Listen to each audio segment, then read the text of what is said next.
हमने last class के अंदर जो वर्किंग की थी वो यूनिट्स कन्वर्जन पे की थी, और यूनिट्स कन्वर्जन के अंदर हमने ये देखा था कि भाई किस तरह से आप एक क्वांटिटी को दूसरी क्वांटिटी के अंदर जनरली प्रीफिक्सेस में कन्वर्ट कर रहे होते हैं। किलो से मेगा में जा रहे हैं, मेगा से किलो में आ रहे हैं। और लास्ट हमने जो वर्किंग की थी वो कंपाउंड यूनिट्स कन्वर्जन की थी, जैसे ग्राम पर सेंटीमीटर क्यूब से किलोग्राम पर मीटर क्यूब में जाना हो या रिवर्स आना हो तो हमारा क्या प्रोसीजर होगा।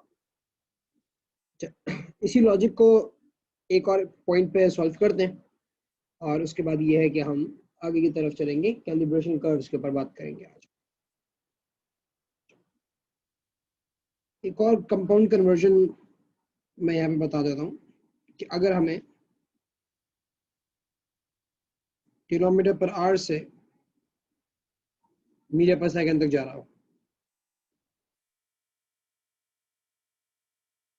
सही, किलोमीटर पर आवर से मीटर पर सेकंड में जा रहा हो तो हमारा कन्वर्जन किस तरह से होगा। देखिए, किलोमीटर्स पर आवर मतलब किलोमीटर अपॉन आवर से आपने मूव करना है मीटर अपॉन सेकंड। तो अगर हम न्यूमिनेटर में देखें तो आप किलोमीटर से मीटर में जा रहे हैं, you have to remove kilo. If you want to remove kilo you have to multiply by the prefix of kilo, 10 power 3। तो न्यूमरेटर में मुझे पता चल गया, I have to multiply by 10 power 3। फिर मैं आता हूँ डिनोमिनेटर में, I wish to convert from hours to seconds। मुझे hours को seconds में convert करना है। So we all have this idea that in 1 hour there are 60 minutes and in 60 minutes there are 60 seconds। तो मैं ये कह सकता हूँ multiply by 60 multiply by 60 यानी multiply by 3600। दो मरतबा जब 60 से मल्टीप्लाई करते हैं ना, so this become 3 6 6 36, that is 3600। मैंने डिनोमिनेटर में मल्टीप्लाई बाय 3600 लिख दिया। अब मेरे पास अगर कोई भी नंबर है, मिसाल के तौर पे I am travelling eight 60 kilometre per our,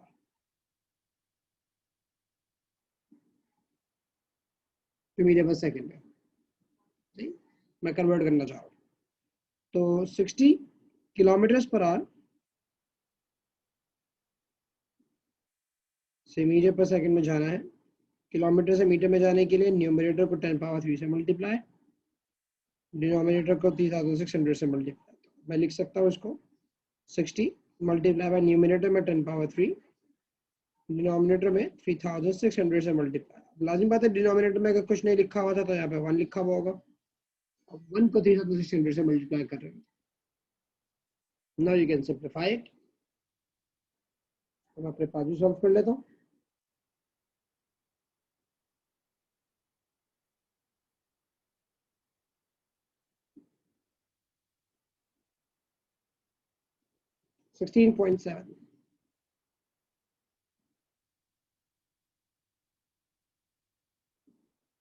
बिल्कुल 16.66667 या 16.7 मीटर्स पर सेकेंड। आपके पास ये वेलोसिटी आ गई मीटर्स पर सेकेंड। इसी तरह आप रिवर्स भी आ सकते हैं इसके अंदर। मतलब अगर आपको मैं बोलूँ मैं मीटर पर सेकेंड से आपको किलोमीटर पर आवर में जाना है, तो you can do the exact reverse of that. Metre per second से you are going from to kilometre per hour, metre से किलोमीटर्स में जाना है तो आपको डिवाइड करना पड़ेगा प्रीफिक्स से। न्यूमरेटर के अंदर लिख सकता हूँ कि I am going to divide this value by 10 power 3, और डिनोमिनेटर में सेकेंड से आवर्स में जाना है तो I have to divide it by 3600, क्योंकि सेकेंड से मिनट्स में जाएंगे पहले, जिसके लिए आपको डिवाइड बाय 60 करना पड़ेगा। फिर आप सेकंड्स मिनट से सेकंड्स में, मिनट से आवर्स में जाएंगे तो फिर दोबारा आपको डिवाइड बाय 60 करना पड़ेगा। तो यहाँ पे अगर मैं आपसे क्वेश्चन में बोलता कि भाई I had around like for example 20 metres per second की स्पीड है and I want to convert it to kilometres per hour, kilometres per hour में कितना होगा।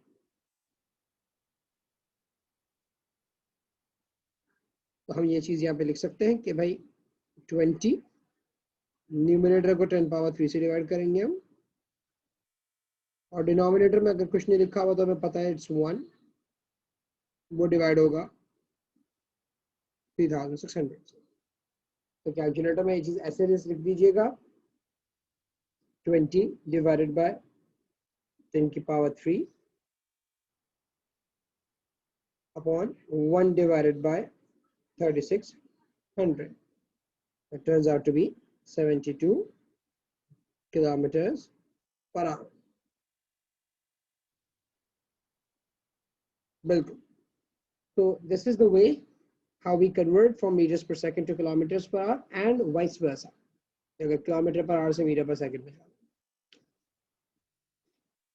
तो ये यूनिट कन्वर्जन है हमारे पास वन फॉर्म टू अनदर जाने के रास्ते, कंपाउंड यूनिट्स के अंदर कन्वर्जन करने के तरीके मैंने यहाँ पे दिखा दिया.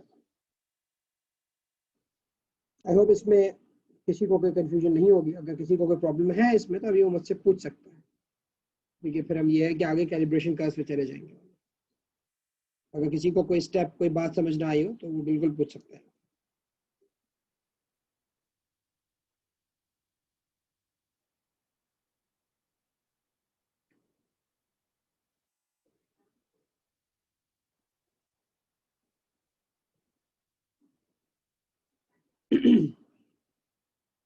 ठीक है, अगर कोई सवाल नहीं है तो फिर we are moving on towards something which we haven't discussed before and that is calibration curves. अच्छा, इससे पहले हमने जितना कुछ पढ़ा अभी मेजरमेंट टेक्निक्स के अंदर, यूनिट कन्वर्जन्स और आपका कह लीजिए कि सीआरओ का इस्तेमाल, ये सब आपने कहीं ना कहीं ओ लेवल्स में पढ़ा होता है. You have studied this in O levels before. और इंस्ट्रूमेंट्स के बारे में भी अब ओ लेवल्स में पढ़ के आते थे. कैलिब्रेशन कर्व्स क्या चीज होती है ये हम जरा देखते हैं.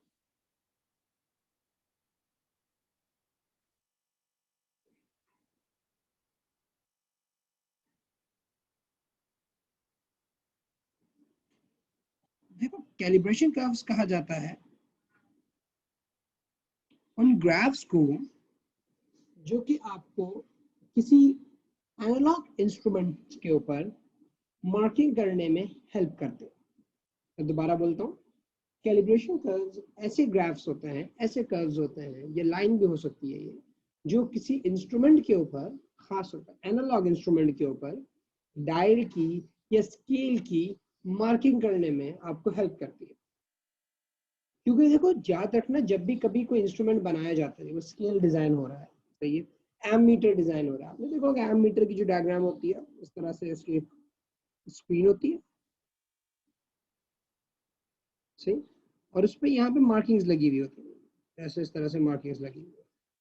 बीच में नीडल होती है, नीडल कहीं पे भी डिफ्लेक्ट होके जा सकती है.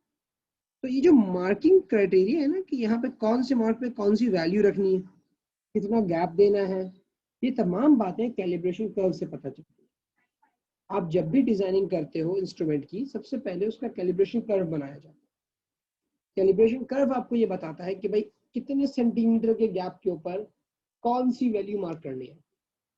एक दफा जब वो स्टैब्लिश हो जाता है तो फिर तमाम स्केल्स, तमाम इंस्ट्रूमेंट जो बन रहे होते हैं उसके ऊपर उसी स्केल के हिसाब से मार्किंग की जा रही है. मैं एक एग्जांपल देता हूँ, एग्जांपल दूंगा तो आपको थोड़ा सा इस बात का अंदाजा हो. सबसे पहले तो मैं लिख देता हूँ कि कैलिब्रेशन कर्व क्या है.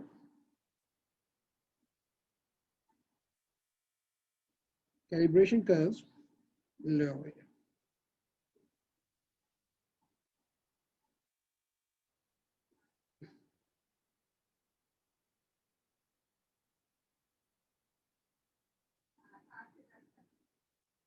इतनी जज्बात में क्यों आ गया था भैया, एनोटेटर का नाम आता है बेटा.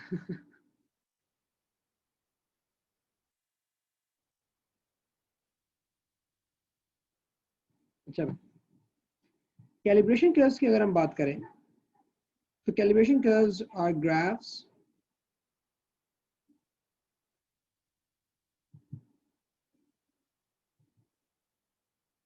that are used to insert markings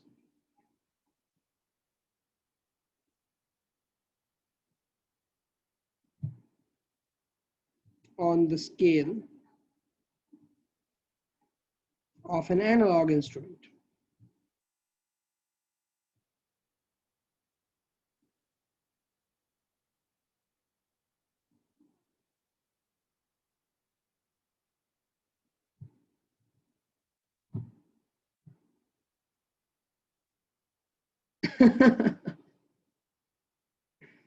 अच्छा ठीक है, तो नाउ यू नो इससे कुछ होता है। इज बेसिकली यूज कि अगर आप टू वे इंटरैक्टिव क्लास चला रहे होते हैं, if I draw something and I want the student to draw on this over here as well, तो उसमें फिर ये होता है कि you allow the student to annotate. When the students are allowed to annotate, they can draw on the screen so that you know where they are trying to point out.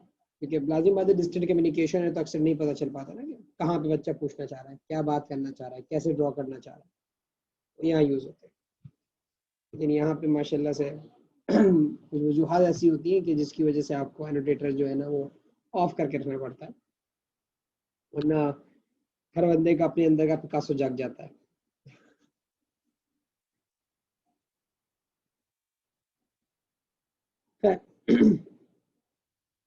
तो अब मैं इसकी एग्जांपल देता हूँ calibration curve किस तरह से होता है।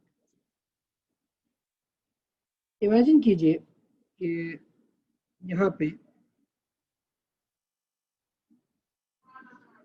let me draw a scale first over here.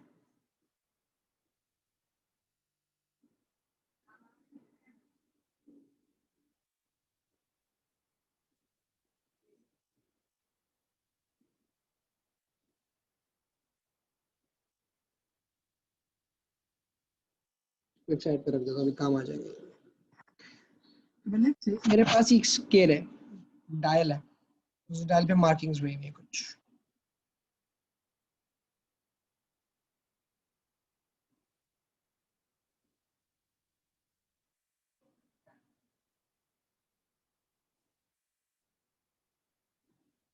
ये मेरे पास मार्किंग है, लेट्स से मार्किंग ऐसी हुई है 0, 10, 20, 40, 50, 60। एक मिनट,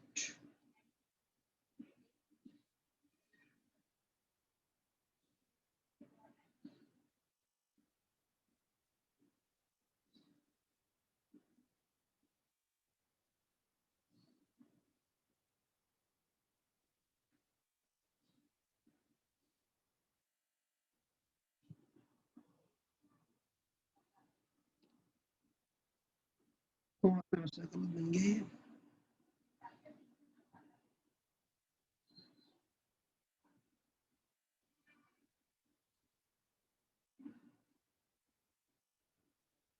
ओहो,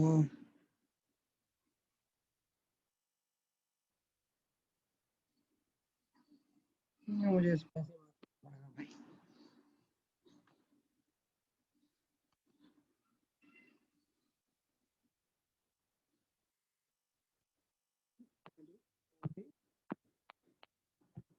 फिफ्टी एंड 60। देखो यहाँ पे जो आपके पास नीडल होगी, the needle could be at any position over here, जैसे वो अभी है इस वक्त 10 पे। जब वो 10 से 20 में जाएगी तो उस नीडल में एक डिफ्लेक्शन आएगी,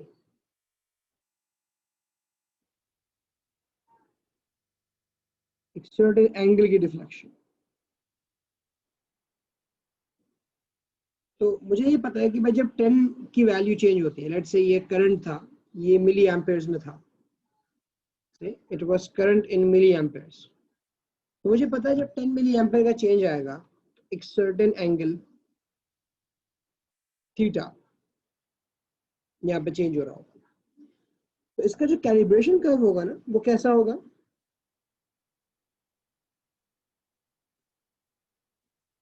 इसका कैलिब्रेशन कर्व ऐसा होगा कि भाई आप जब इंस्ट्रूमेंट डिजाइन करने से पहले इसका कर्व सेट करेंगे तो वो ऐसे सेट करेंगे कि you will have one quantity on the x-axis. Let's say for example you had current on the x-axis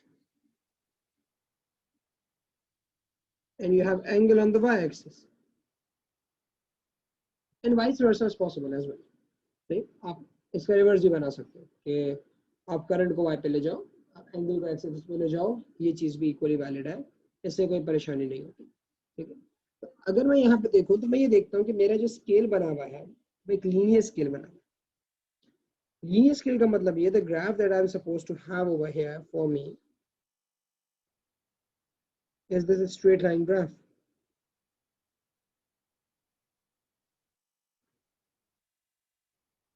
straight line graph होगा कि भाई जब करंट जीरो तो एंगल जीरो, नीडल जो है वो बिल्कुल हॉरिजॉन्टल होगी, उसको कोई एंगल नहीं होगा।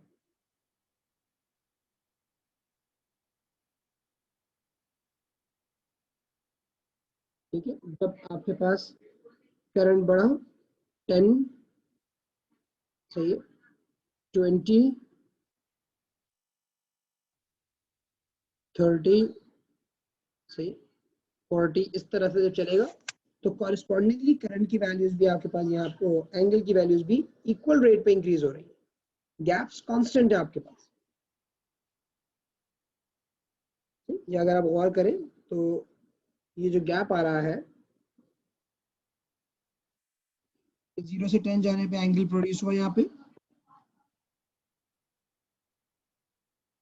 इस साइड एंगल थीटा, इसी तरह से 20 पे भी उतना ही इंक्रीमेंट आएगा, मतलब हर 10 डिग्री के ऊपर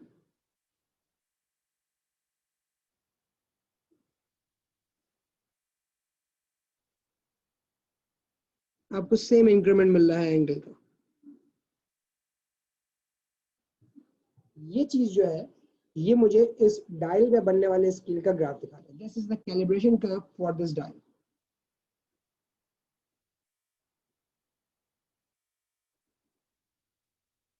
मतलब अगर कोई मुझे ग्राफ लाके दिखाता है तो मैं इस ग्राफ को देख के बाद पहचान सकता हूँ कि मेरा डायल होगा किस तरह का। मुझे पता होगा अच्छा भाई the markings are going to start from 0, 10, 20, 30, 40 इस तरह की मार्किंग्स चल रही होंगी। स्ट्रेट लाइन ग्राफ बनाए, इसका मतलब आपके पास जो गैप्स हैं, एंगल्स जो आ रहे होंगे, जो एंगल्स का इंक्रीमेंट है वो सेम आएगा। शुरू में भी अगर 0 से 10 जाने में मिसाल के तौर पे मैं डिफरेंस देता हूँ फॉर एग्जांपल 30 डिग्रीज का, तो अगर यहाँ पे 30 डिग्रीज तो फिर अगली रीडिंग 60 डिग्रीज पे होगी, उसकी अगली रीडिंग 90 डिग्रीज के ऊपर होगी, फिर 120, फिर 150, फिर 180, इस तरह से मुझे उसकी मार्किंग्स मिलेगी। तो ये चीज़ एक कैलिब्रेशन कर्व के तौर पर मेरे सामने यहाँ मौजूद है, जिसको मैं यूज़ कर सकता हूँ अगले इसके अलावा 10,000 इंस्ट्रूमेंट डिज़ाइन करने के लिए। मतलब अगर मुझे इस तरह के एमीटर्स डिज़ाइन करने, तो मैं इस कैलिब्रेशन कर्व को अपने सिस्टम में फीड इन कर दूंगा कि भाई आपने इस तरह से मार्किंग्स बनानी है, 30 डिग्री के एंगल के ऊपर आपने एम्पियर्स जो है वो मार्क करके दिखा देने। तो यहाँ पे ये सिलसिला होता है कैलिब्रेशन कर्व का। कैलिब्रेट करने का मतलब जो होता है ना, कैलिब्रेट करने का मतलब होता है मार्किंग्स लगाना, अपने इंस्ट्रूमेंट को सेट करना मेजरमेंट के लिए, उस चीज को आप बोलते हो कैलिब्रेट। अब कैलिब्रेशन कर्व का मतलब मकसद क्या था भाई, कि आप अपने इंस्ट्रूमेंट के ऊपर मार्किंग्स इस तरह से प्लॉट कर, अपने इंस्ट्रूमेंट के ऊपर लाइंस, आपने उसके ऊपर डिजिट्स, उसकी वैल्यूज किस तरह से आपने प्लॉट करनी, कितनी वैल्यूज मेजर करेंगे, कहाँ पे मेजर करेंगे, तमाम चीजें आप यहाँ पे ड्रॉ करने के लिए उसका पहले एक ग्राफ बनाते हैं। और वो ग्राफ आपको बता रहा होता है कि अच्छा ठीक है, this is how I am expecting my dial to look like. जैसे ये ग्राफ है, ये लीनियर है, सही है। लीनियर होने का मतलब ये है कि विद रिस्पेक्ट टू आपके पास कह लो कि current, change of angle is the same, शुरू से लेके आखिर तक हर 10 एम्पियर के, हर 10 मिली एम्पियर के करंट बढ़ने के ऊपर आपको 30 डिग्री का एंगल का शिफ्ट मिलेगा। ये चीज यहाँ पे आपको ग्राफ पे कैलिब्रेशन कर्व पे दिखाई जा रही होती है। अब इस तरह के बहुत सारे कैलिब्रेशन कर्व हमारे सामने अभी आएंगे, जिसकी मैं एग्जांपल देता चला जाऊंगा और हम उसके कॉरेस्पॉन्डिंग जो है वो ग्राफ्स वगैरह ड्रॉ करते चले जाएं, ताकि हमारे जो कॉन्सेप्ट्स हैं वो चेंज होते हुए नजर आ सके। इसमें अगर किसी को कोई कंफ्यूजन है अभी इतने पार्ट को, तो वो मुझे बता दें। कैलिब्रेशन सीआईज में कैसे आते हैं, लाइक हम ये मेथड याद करना होगा? नहीं, आपको ये मेथड याद नहीं करना होगा। इसका कैलिब्रेशन का आपका क्वेश्चन एग्जाम में ऐसा आता है, आपको ग्राफ बना के दिया जा सकता है और आपको डायल सेलेक्ट करना होगा कि ये ग्राफ किस डायल को सपोर्ट कर रहा है। ऑप्शंस में 4 ऑप्शन दिए जा सकते हैं, मुख्तलिफ डायल्स बना के आप ग्राफ को देख के पहचानोगे कि अच्छा ये जो ग्राफ है ये इस डायल का है, या एक डायल बना के दिया जा सकता है और आपसे उसका कॉरेस्पॉन्डिंग ग्राफ मांगा जा सकता है कि भाई अगर मार्किंग्स मैंने ऐसे लगाई हैं तो उसका ग्राफ कौन सा ग्राफ होना चाहिए। इस तरह से आता है आपके पास कैलिब्रेशन कर्व के क्वेश्चन। अभी मैं और मजीद कैलिब्रेशन कर्व्स की ग्राफ सिखाऊंगा तो आपको अंदाजा होगा। No, you don't have to find angle at all, you don't have to find angle at all. आपको एंगल मालूम नहीं करना होता, you just have to observe and determine कि भाई आपके पास जो चेंज आ रहा है, ये जो वेरिएशन है एंगल्स की वैल्यूज के साथ, वो कैसे है। अभी मैं एक दो ग्राफ और कराता हूँ ताकि आपको ये चीज क्लियर हो कि यहाँ पे सिलसिला है क्या।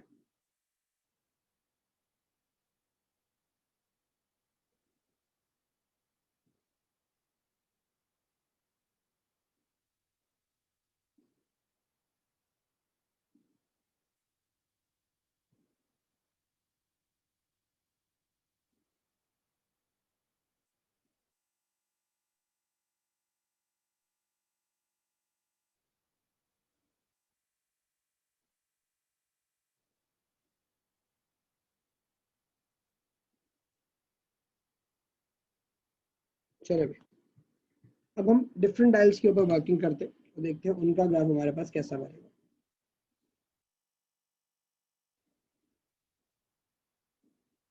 इस वक्त मैं जो डायल बना रहा हूँ, मैं पहले आपको जो सिखाऊंगा इस तरह से कि I will make some dial and then we will see how the graph is going to look like. हम डायल को देख के ग्राफ बनाना सीखेंगे, फिर ये होगा कि मैं ग्राफ बना दूंगा और उसके बाद हम डायल देखना सीखेंगे कि भाई what sort of a dial would it look like.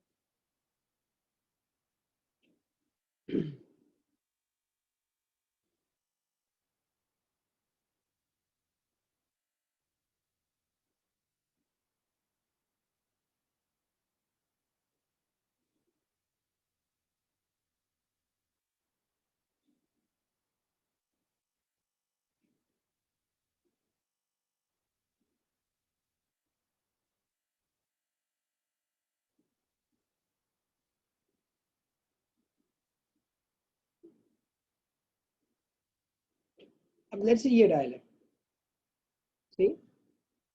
ये डायल आपको ये बता रहा है कि भाई जिस वक्त आपके पास करंट या कोई भी क्वांटिटी जिसका भी आप ये डायल बना रहे हैं, जब वो क्वांटिटी जीरो होगी, आपकी नीडल यहाँ पे होगी, वो इससे आगे या पीछे जाएगी। अगर वो क्वांटिटी पॉजिटिव हुई तो नीडल विल डिफ्लेक्ट फॉरवर्ड, अगर वो क्वांटिटी नेगेटिव इंसर्ट हो गई या मिसाल के करंट है नेगेटिव आ सकता है डायरेक्शन की वजह से, तो नीडल पीछे की तरफ चली जाए। ये आपके पास डायल है और हमें बोला जाता है जनाब कि इसका कैलिब्रेशन कर्व बनाइए with angle on the y-axis and quantity on the x-axis. See, this quantity can be current, this quantity can be voltage, can be anything. तो अब इसको देखते हैं मुझे एक बात का अंदाजा हुआ कि भाई when the quantity is zero, when the quantity is zero, the angle is not. आपके पास हॉरिजॉन्टल से कुछ ना कुछ एंगल जरूर है. We have a certain angle when the quantity is zero. So the graph is not going to pass from 0, 0. Say, rather, what I know that when the quantity is zero, I have a certain angle. That angle could be any value. For example, मैं बोलता भाई 60 degree का angle था, ये चलो 40 degree का angle था, general ले लेता हूँ. So I knew that when the quantity was zero, there was a certain angle. हाँ, उसके आगे अगर मैंने डायल देखा तो मुझे ये नजर आया कि भाई the gaps are constant. का मतलब जो हर 10 के क्वांटिटी के चेंज होने पे जो एंगल का चेंज आ रहा है वो सेम आ रहा है. 0 से 10 जाऊंगा तो एंगल सेम चेंज होगा, 10 से 20 जाऊंगा तो भी एंगल सेम चेंज होगा, 20 से 30 में भी एंगल सेम चेंज होगा. Change of angle is same through out. मुझे इतना पता है कि it's gonna be a linear function, it's gonna be a linear line, straight line होगी. The gaps are same. हर 10 मिली एम्पियर्स की मिसाल के तौर पे करंट के इंक्रीमेंट पे एंगल का चेंज मुझे सेम नजर आएगा. So what I'm supposed to do over here, I'm supposed to draw a graph that looks like this.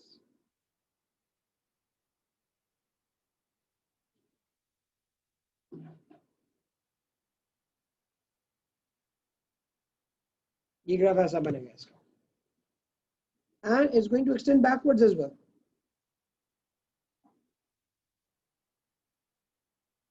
मैंने उसको पूरा नहीं किया अभी, लेकिन supposed to expand backwards as well. क्योंकि -10 -20 की भी वैल्यू है इसकी। अगर इसका पूरा मैं ड्रॉ कर दूं ग्राफ तो ये कुछ ऐसा होगा।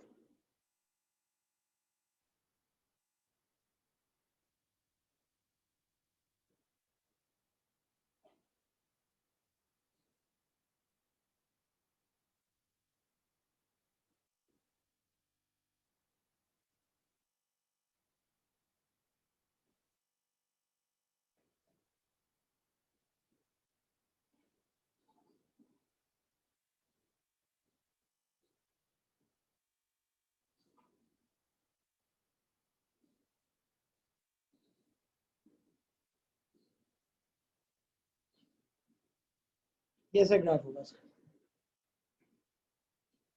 ये जब डायल बिल्कुल हॉरिजॉन्टल हो चुका होगा तो आपको करंट की जो वैल्यू मिल रही होगी वो -20 में मिल रही है।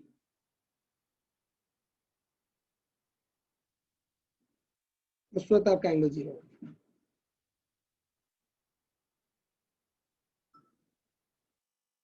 बेटा उमर, मैंने 40 से इसलिए क्रॉस किया क्योंकि मैंने बोला था कि जब मेरे पास क्वांटिटी यानी करंट 0 एम्पेयर्स था तो आई हैड सम एंगल, तो मैंने इस एंगल को अज्यूम किया था कि भाई ये एंगल मेरे लिए कोई ना कोई वैल्यू है। 40 डिग्रीज मैंने एग्जांपल ले ली थी कि भाई ये 40 डिग्री था, मेरी नीडल 40 डिग्री पर इंक्लाइंड थी। इसलिए मैंने बोला कि जब मेरे पास क्वांटिटी 0 हो गई तो मेरा एंगल जो है वो 40 डिग्रीज का।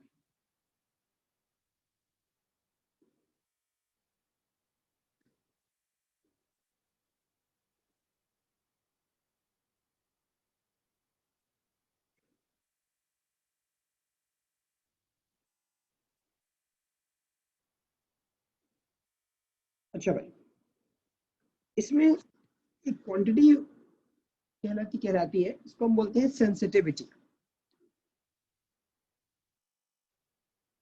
सेंसिटिविटी इससे पहले कहाँ पढ़ी थी आप लोगों ने? चलिए आप मुझे बताएं, अगर कुछ याद आ जाए। सेंसिटिविटी का वर्ड, सेंसिटिविटी कहाँ पढ़ी थी आपने? वो लेवल में पढ़ी थी?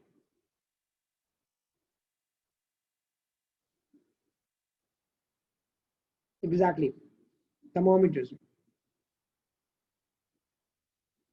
क्या होती है सेंसिटिविटी? एनी रैंडम, मुझे एग्जैक्ट डेफिनेशन नहीं चाहिए, एनी रैंडम आइडिया।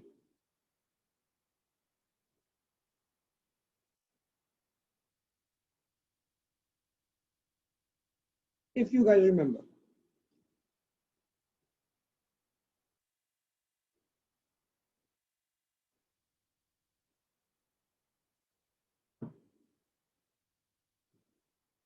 ठीक है सर।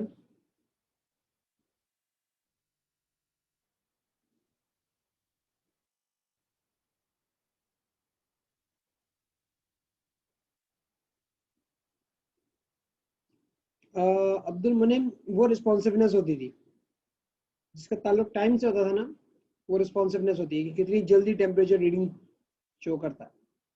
सेंसिटिविटी थोड़ी सी डिफरेंट चीज थी।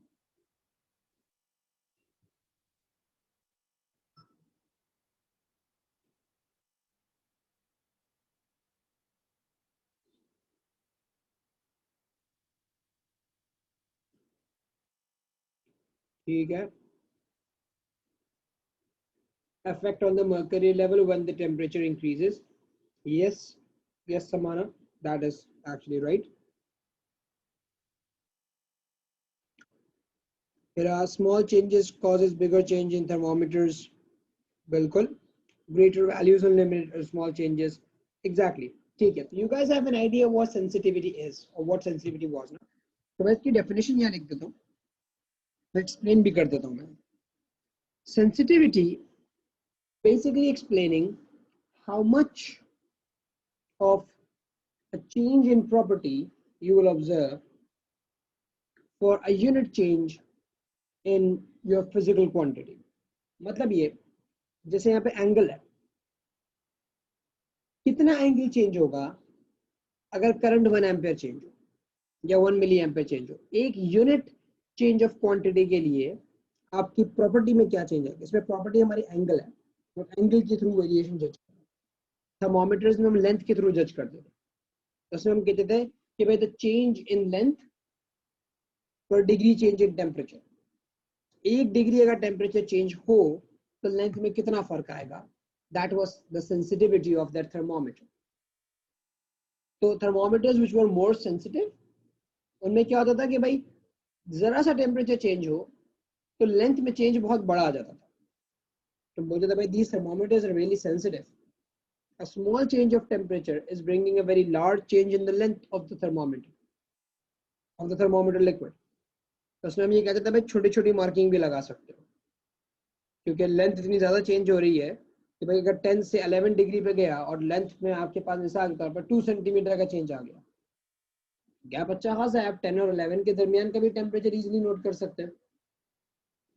तो आप बोलते थे भाई ज़्यादा सेंसिटिव है थर्मोमीटर, छोटे छोटे टेम्परेचर्स को भी मेजर करने में हेल्प कर सकता है, क्योंकि उसमें लेंथ में बहुत ज़्यादा चेंज आ रहा था। लेकिन कुछ थर्मोमीटर्स ऐसे होते थे जिनकी सेंसिटिविटी अच्छी नहीं होती थी। क्यों? क्योंकि उनकी लेंथ में कोई चेंज नहीं आता था ज़्यादा। For the same change of temperature आप 1 डिग्री बढ़ाएं, लेंथ बहुत थोड़ी सी चेंज होती है। मिसाल के तौर पर 1 डिग्री बढ़ाऊँ, लेंथ में सिर्फ 2 मिलीमीटर का चेंज है, तो बोलूँगा यार इतना छोटा सा चेंज है 10 और 11 के दरमियान में, मैं क्या इसके दरमियान में मार्किंग लगाऊं? तो या तो मैं 10 मेजर कर सकता हूँ या मैं 11 मेजर कर सकता हूँ, इसके दरमियान की कोई मार्किंग मैं मेजर ही नहीं कर सकता। तो मुझे तो it's not that sensitive, it can not tell you a very small change of temperature. ऐसा लगेगा मरकरी लेवल चेंज ही नहीं हुआ इतने छोटे से टेम्परेचर चेंज के, कि अगर 0.1 डिग्री का टेम्परेचर चेंज आए तो हमें पता ही नहीं चलेगा 0.1 डिग्री के टेम्परेचर चेंज के बारे में। ऐसा लगेगा मरकरी लेवल अपनी जगह से हिला ही नहीं। हम बोलते थे they are less sensitive thermometers.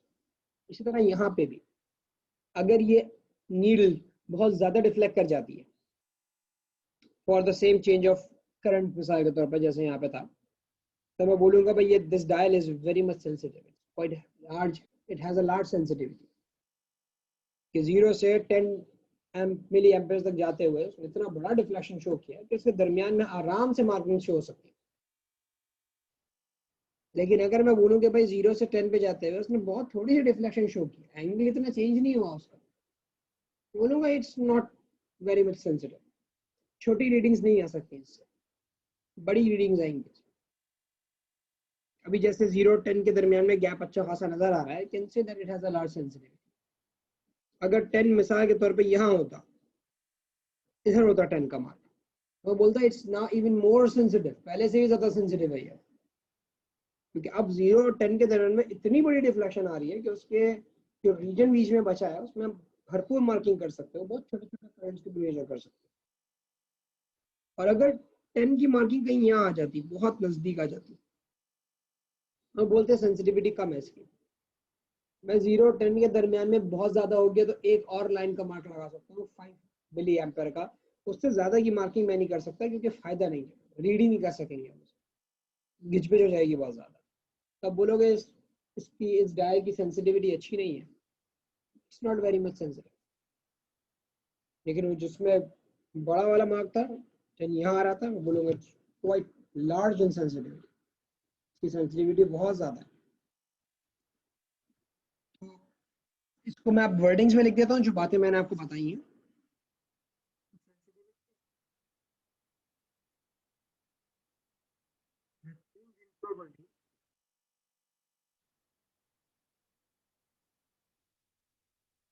Example length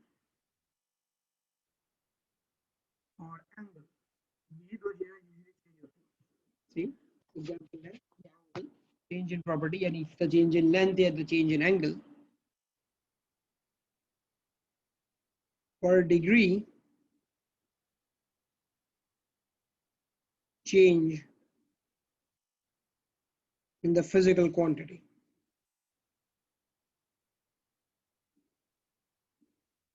physical quantity में अगर 1 पर डिग्री का मतलब होता है, इसको पर यूनिट चेंज बोल दो, चलो डिग्री टेम्परेचर पे चले जाओगे, per unit change in physical quantity, कि भाई उस क्वांटिटी में 1 का चेंज आए। अब it can be 1 milli amperes, it can be 1 degrees, 1 degree centigrade, it can be 1 second, it can be 1 joules, it can be 1 volt, 1 volts, ये कुछ भी हो सकता है, can be 1 metres.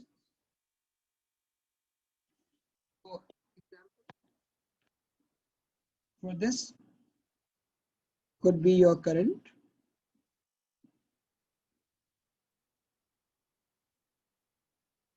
temperature, could be even water level, कि भाई needle कितना deflect कर रही है।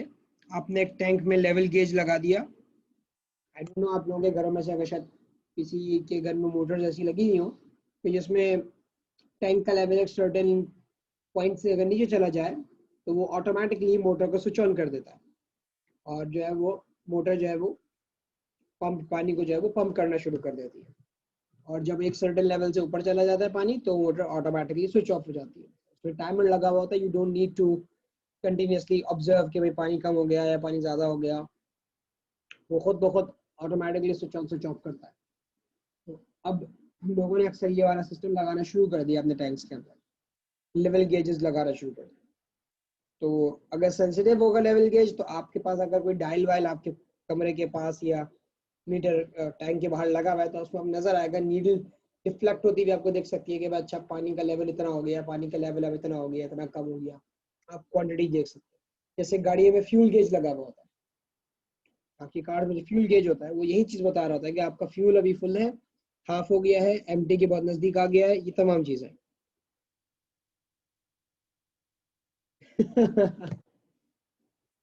सही है साहब, मैं समझ गया आपका। आपका सिस्टम जो है वो नींद खराब करने वाला सिस्टम है थोड़ा सा। सुबह उठ के मोटर चलानी पड़ती है। अच्छी बात है ना, देखो तुम्हें सुबह सुबह बेदार होने का मौका मिल जाता है, पड़े रहोगे सोते रहोगे तुम्हें। खैर, ये हमारी सेंसिटिविटी की डेफिनेशन थी। और इसमें हम ये लिख सकते हैं कि भाई high sensitivity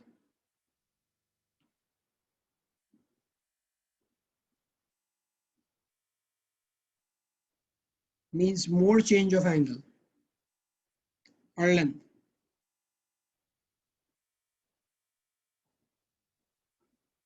See, more change of angle of length or length for unit change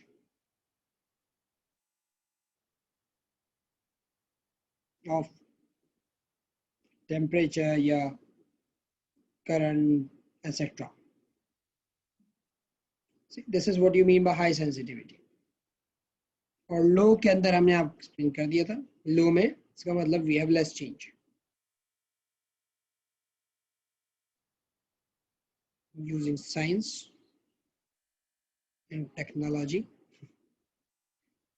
इतना सारा लिखने से आप बच जाएंगे।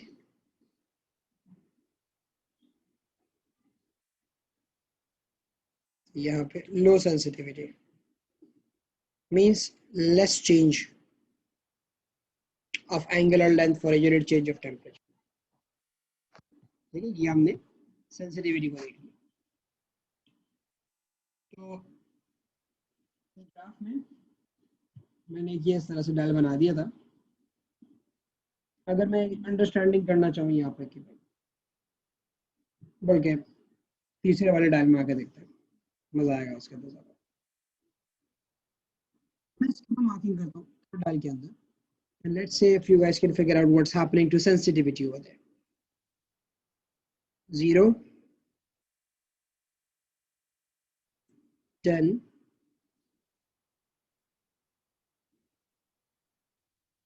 20, 30, 40, 50। मेरे डायल की मार्किंग ऐसी है।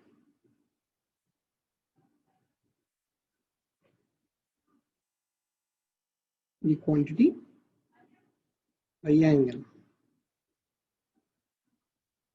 तो भाई आप मुझे बताएं, by looking at this dial, is it becoming more sensitive or is it becoming less sensitive?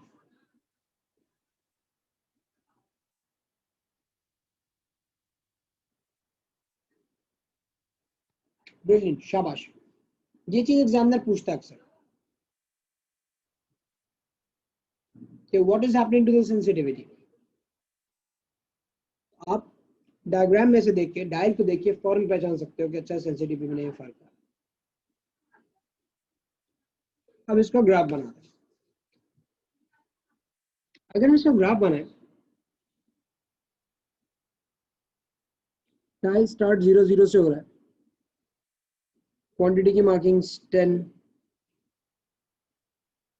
20, 30, 40, 50 इस तरह से तो ग्राफ बनेगा। शुरू में चेंज ज्यादा आएगा एंगल में, फिर आहिस्ता आहिस्ता चेंज कम होता चला जाएगा।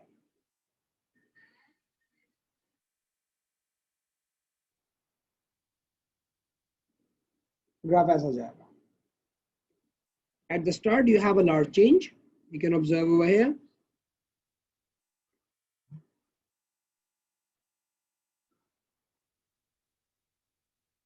See, you can see 0 से 10 पे अच्छा खासा एंगल का शिफ्ट आपको नजर आया है यहाँ पे। The sensitivity is large. लेकिन जैसे अगर आप 30 से 40 के डोमेन में देखें,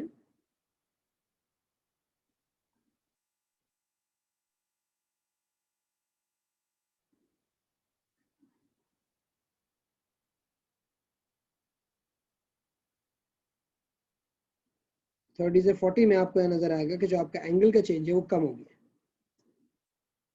So the graph is bending towards the quantity, which is in this case on the x-axis.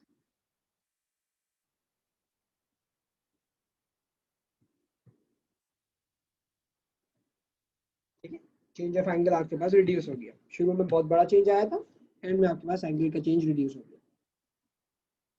तो इस तरह से एग्जामिनर आपको डायल बना के कैलिब्रेशन कर्व बनाने को बोल सकता है। कैलिब्रेशन कर्व देके डायल सेलेक्ट करने का ऑप्शन दे सकता है। भाई ये कैलिब्रेशन कर्व है, अब डायल सेलेक्ट कीजिए। अब इसी तरह मैं तीसरा बनाता हूँ यहाँ पे।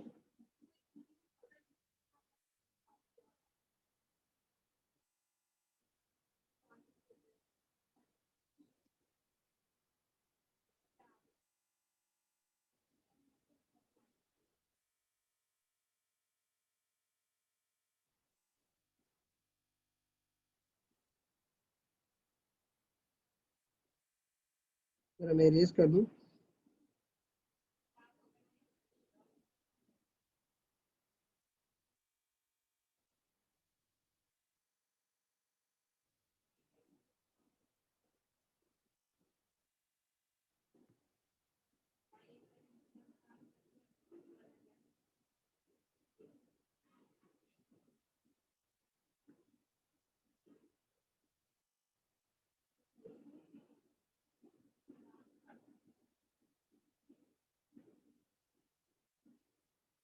हाँ कहा खाली ये नहीं बताता कि हाँ वो सेंसिटिव द डायल है, तो आपको ये भी बताता है कि डायल के ऊपर मार्क कैसे करोगे।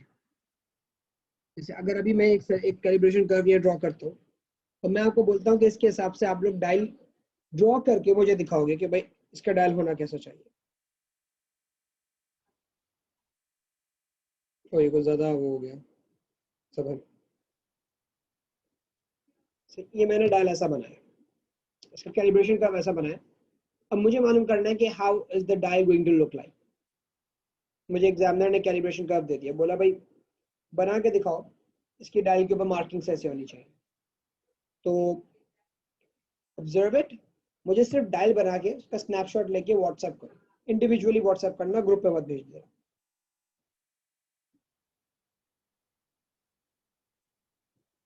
जनरल स्केच हो मसला नहीं है, आई डोंट मतलब वांट के बहुत ज्यादा स्पेसिफिक ड्रॉ कर दो, मसला ही बात नहीं।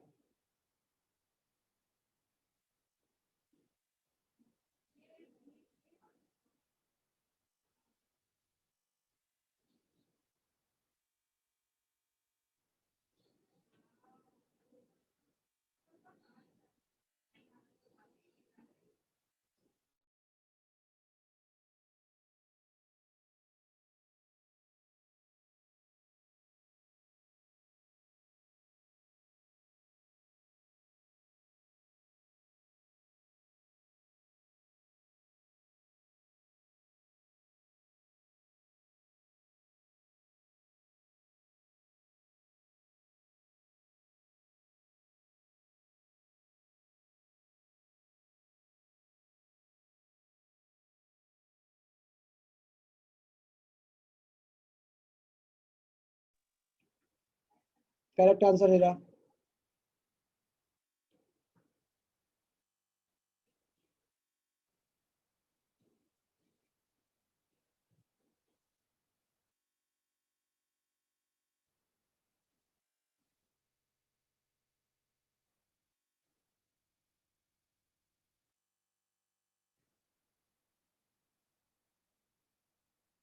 ठीक है ऋषि, करेक्ट आंसर एज वेल।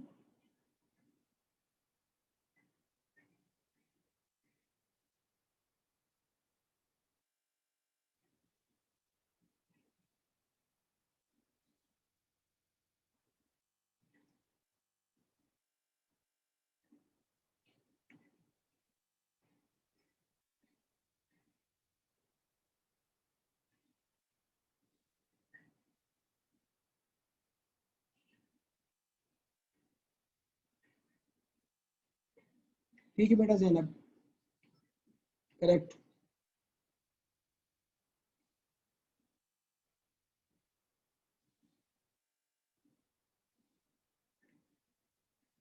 विशाल बेटा मुझे अंदाजा नहीं हो पा रहा आपने इसमें गैप के साथ किया क्या है। मुझे ऐसा लग रहा है सारे गैप सेम है।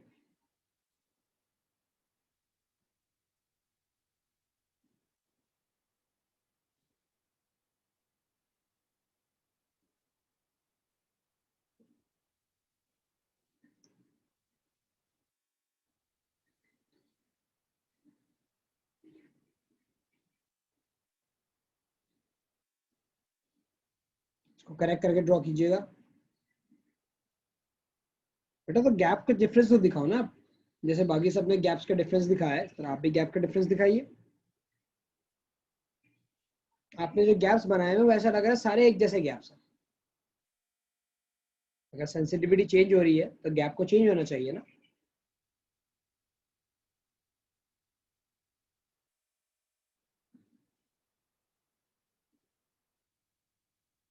ये कौन है जनाब? सही है अहमद आजाद साहब, बेहतरीन जवाब है आपका।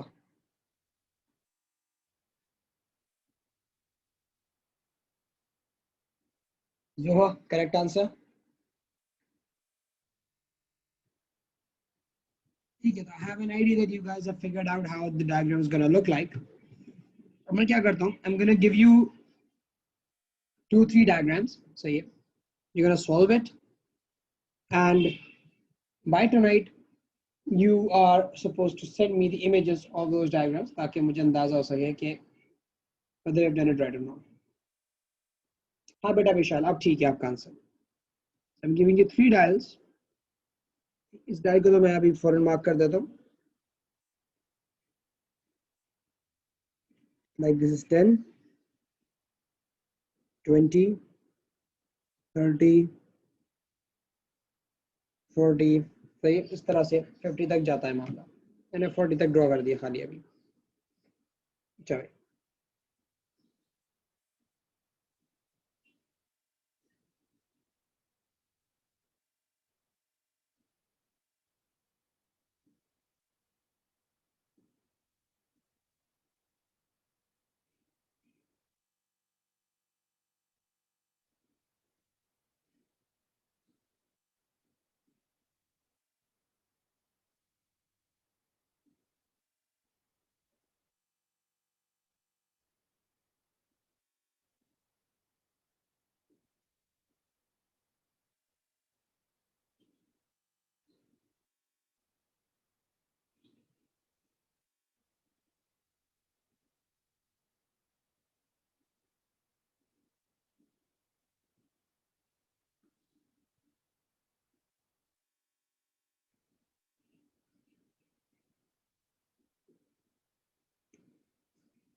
यहाँ से लेके यहाँ तक मैं थोड़ा समझाता भी चला जाता हूँ, लिख देता हूँ ताकि आपको अंदाजा हो जाए। गैप इंक्रीज हुआ है और फिर गैप कांस्टेंट कर दिया मैंने।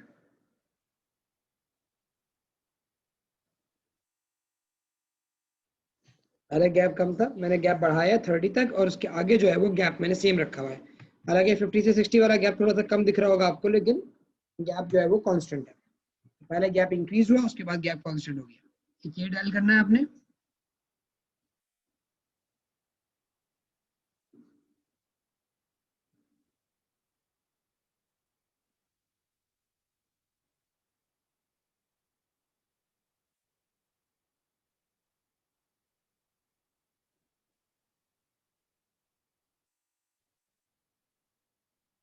इसमें 0 से लेके 30 तक गैप डिक्रीज हुआ, उसके बाद गैप कांस्टेंट हो गया।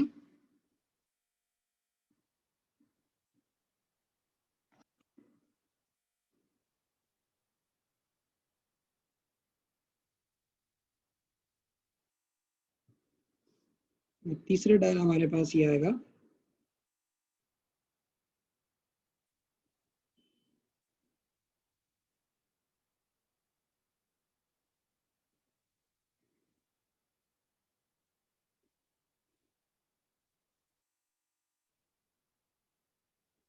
जीरो से लेके 20 तक गैप डिक्रीज हुआ, फिर 20 से 40 तक गैप कांस्टेंट रहा, फिर 40 से 60 तक गैप इंक्रीज हो गया। पहले डिक्रीज हुआ गैप, फिर कांस्टेंट रहा, फिर दोबारा गैप इंक्रीज हुआ। ये 3 डायल्स हैं जिनके कैलिब्रेशन कर्व्स आपने ड्रॉ करने। एक्सिस मैंने बताया हुआ है, angle on the y axis, quantity on the x axis. ठीक है, you guys may take a snapshot of it. मैं से पीडीएफ अभी शेयर कर दूंगा आप लोगों के साथ। इस डायग्राम को सॉल्व करने की आप कोशिश कीजिएगा, एंड बाय टुनाइट आप लोगों ने मुझे इस तीनों के जो ग्राफ्स है वो भेज दें। किसी को भेज दें, व्हाट्सएप कर दीजिएगा ग्राफ्स ड्रॉ करके। अभी फौरन अगर टाइम हो तो अभी भेज दीजिएगा, मैं आपको इंशाल्लाह रिस्पॉन्ड कर दूंगा whether the graphs are right or not. See, you guys may take a snapshot of it.